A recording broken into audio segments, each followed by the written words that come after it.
ఇది మనము వలను తయారు చేసేటప్పుడు ఏ వల అయినా సరే, మోడల్ వల అయినా లేక పెద్ద వల అయినా లేక ట్రాల్ నెట్ అయినా, మనం వలను తయారు చేసేటప్పుడు ఈ విధంగా మనము ఈ పీసుల్ని చిన్న చిన్న ముక్కల్ని మనం తయారు చేసుకోవాలి.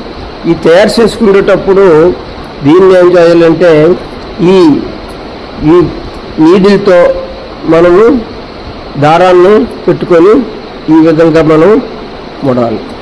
ఈ విధంగా ముడిసిన తర్వాత నెక్స్ట్ ఈ పీసులన్నీ కలిపి, అంటే ఈ ముక్కలన్నీ కలిపి ఒక దగ్గర పెట్టి ఒక్కొక్కటి దీన్ని జాయింట్ చేయాలి.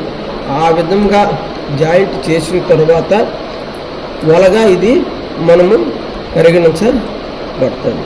ఇంతవరకు ఏంటంటే నెక్స్ట్ ఏంటంటే నేను ఈ పీసులన్నీ కూడాను మనము ఒక దగ్గర పెట్టి మీకు మరలా ఏ విధంగా కలపాలి అనేది మీకు ఈ పీసులన్నీ చూపించడం అనేది జరుగుతుంది.